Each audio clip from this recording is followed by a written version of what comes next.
They say atheists do have reason on our side because there is no evidence that God exists. We deny God for the same exact reasons you deny the existence of fairies or leprechauns. No evidence.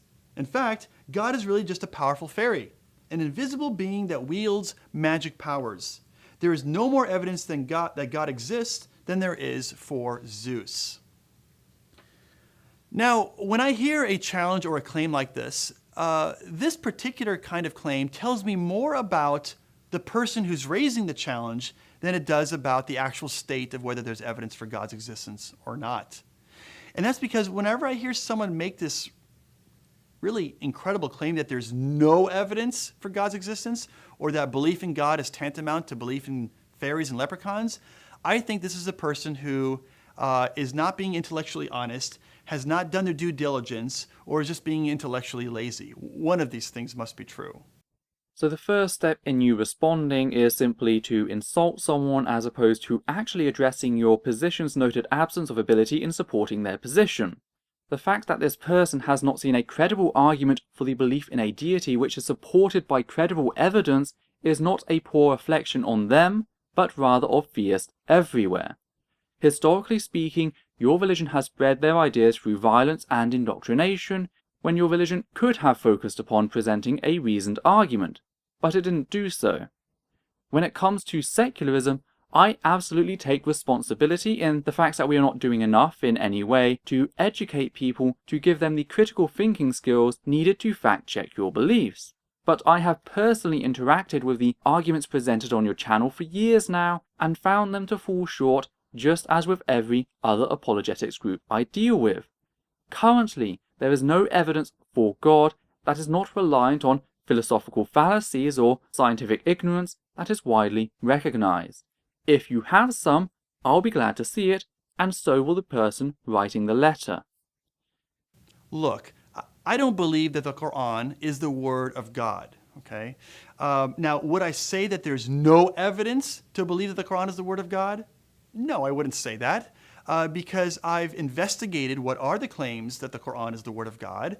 I've studied them, I've learned about them, I've evaluated them, I've assessed them, I've tried to see, maybe some of the claims are weak or some of the evidence is poor, or I've found counter evidence to refute it.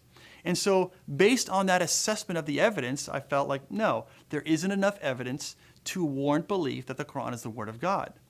But I don't say there's no evidence or that believing in the Quran is tantamount to believing in some other kind of completely mythical book, because it makes it look like then that I haven't even done my due diligence to investigate the claims that Muslims make about the Quran. In the same way, it seems rather incredible to claim there is no evidence for God's existence. Okay, well, this is just a semantic jerk-off. No evidence for God typically means no valid evidence. If all your evidence is fallacious, then it may as well not exist, ergo the statement is absolutely correct. As for the comparison to other fictional entities, first of all, Zeus is a deity, and secondly, there is equally as much valid evidence for leprechauns and fairies as there is for your god. Take issue with that, supply valid evidence, not just argument, but valid evidence that stands up to scrutiny. In fact, you can just Google the words evidence for God. And by the way, I've done this before. And there comes tons of websites that have evidence that they're offering for God's existence. And each of these websites has their own sort of set of arguments, like sub-arguments in there as well. I mean, even Wikipedia, not that I'm saying Wikipedia is the end-all be-all for true information, but nevertheless, even Wikipedia has assembled all sorts of arguments and reasons from science and philosophy where they claim there is evidence for God's existence. Nice slice of the mouth there with claims of evidence and actual valid evidence. You can do the same with fairies and leprechauns in Googling it, and there are actual arguments out there for their existence. But again, no evidence. So by the point you just made, there is a perfectly viable comparison. The only difference, in fact, are volume of believers, which is just an argument ad populum. As we can see, taking your own argument, I can argue the exact same with fairies, which is the point the writer of the letter was making. So well done in proving their point. It's of little wonder you close the comment section of your videos. This is just abysmal. Now, you might not be persuaded by that evidence, or you might not think that, or maybe you think that there's some sort of counter evidence that refutes it, but you can't claim that there's no evidence or that believing in God is tantamount to believing in leprechauns or fairies. Even famous atheists like Richard Dawkins or Sam Harris or other people like them have gone into debates engaging theists, people who believe in God, and engaging their arguments.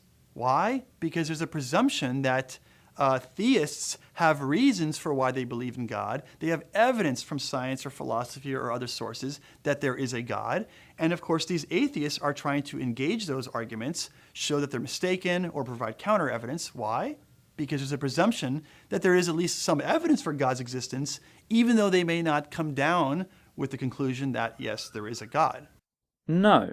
They go in to test supposed evidence to see whether it stands up to scrutiny and is actually credible and valid evidence.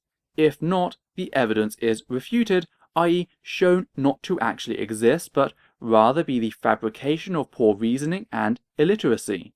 A claim is not evidence. An argument is not evidence. Evidence is the supporting details that declare a position to be viable or not. If a position is not, it is because it lacks said evidence. So stop trying to play semantic games and actually either answer the question honestly or supply some actual evidence. Now, if you're sincerely wanting to know what is the evidence for God's existence, then I'd recommend investigating several different lines of thought and reasoning. For example, the evidence from cosmology. This line of thinking and argumentation simply says that the best explanation for the fact that a universe exists today is that there must be some sort of powerful, intelligent, and personal being that is the cause of the universe coming into existence. And yet, back in reality, all available evidence points towards a purely naturalistic origin to the universe. There is not a single whiff that suggests anything beyond said natural origins, and most certainly none that suggests a supernatural or divine origin.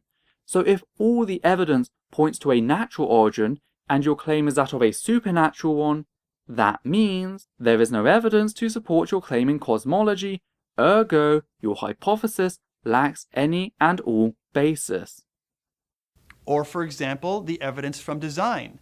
This line of thinking says that certain features of the universe and of biology, for example, are best explained by an intelligent being, not some sort of undirected process like evolution or other natural process. In other words, they try to look at the complexity and design of certain things that we see in biology, or we look at DNA evidence and see, oh man, in DNA, you have 4-character program code that literally is the design blueprints for creating every part of our body and every part of every species on the planet.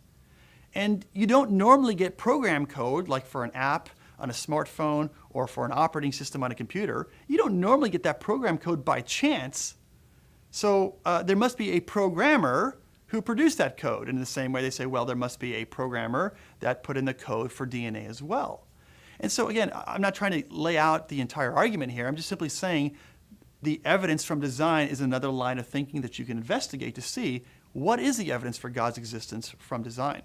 Here we have an argument based on fallacious premise, i.e. that DNA is comparable to digital code. This goes against all evidence that displays the evolution of DNA, as well as phylogenetics, which displays gradual building in complexity, utilizing only natural means.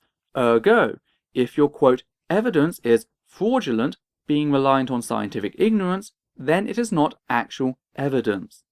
You seem to be confusing the words evidence with argument. An argument's existence is not based in its validity or not. An argument can exist as a poor argument. Evidence, meanwhile, does or does not exist. Now, an argument is weighted on evidence, but if there is no evidence because it is fraudulent, then the statement, position X lacks any evidence, is not a false statement. They acknowledged your arguments in their letter, in your position, but noted a lack of evidence, not a lack of argument. Or a third line of reasoning would be simply looking at the evidence from morality. If there is something that is objectively good or evil, or good or bad, then we have an indication then that there must be some sort of ultimate lawgiver that establishes a standard by which we can judge anything as good or evil or right or wrong. And so, of course, there are many more. Those are just 3 lines of evidence that there is some indication that God exists. And there are many others. In fact, one good website you might consider is the website of William Lane Craig, who is a friend of StandToReason's. And on his website, it's reasonablefaith.org. The nice thing about his website is that he provides evidence for God's existence in both popular level and scholarly formats. In other words, if you're a scholar, someone who studies philosophy as a profession or science, then you might want to look at the evidences for God's existence in his scholarly article section. But if you're more inclined to look at some of the popular level articles for people who are not scholars, like people like me, and perhaps like somebody like you, I don't know if you are a scholar or not, but people like myself are the ones who look at the popular level articles where he outlines evidences for God's existence from these different areas of reasoning. So if you are going to engage the question of whether God exists, do your due diligence, investigate the arguments. Don't just claim that no arguments exist and then claim victory. Sagan, shoot me now. Did he just pull a switch at the end of his video from evidence, as the original letter discussed, to outright admitting he's talking about argument? The two are not interchangeable. Case and point, a court case. Argument, I murdered Alan for driving me up the wall after such a clear display of ignorance. Evidence, the murder weapon. Now, if upon further inspection it turned out that the murder weapon had someone else's DNA on it and lacked mine, it would turn out to be invalid evidence. If that was the only, quote, evidence the prosecution had, they would be left with no evidence after said piece was revealed to be invalid. They would still have an argument, a case to make, but they would not have evidence to support it. The same is true of every single apologetics argument I have ever come across. That is why the evidence from morality isn't called that. It's called argument from morality. That's the actual name. The same goes for the argument from cosmology and the argument from complexity. The cases you then bring forward, e.g. universal start or complex DNA, is the evidence in support of your argument, but only if it stands to scrutiny. If I can falsify your evidence, as I have done so for years, then you do not actually have evidence, and the original point expressed in the letter stands. You can't just change a person's question because you don't have a good response. I hope I have made that absolutely clear.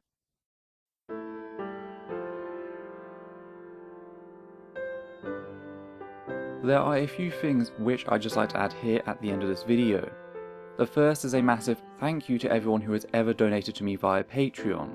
Your fantastic support has given me the ability to keep this channel going, and I hope to continue producing content in the years to come. Secondly, I would like to thank anyone who has ever interacted with this channel. Your shares, likes and dislikes, as well as your comments of both approval and disapproval, have ensured constant feedback allowing me to improve my work. Last of all, I would like to express my desire that you treat any of the people displayed throughout the video with respect. Whilst it is true that ideas do not demand respect, and there are many in fact which deserve reprehension, we must be careful on how we tackle said ideas in ensuring we are not simply targeting the person. In short, be the compassionate side of reason. So take care, and I'll see you next time.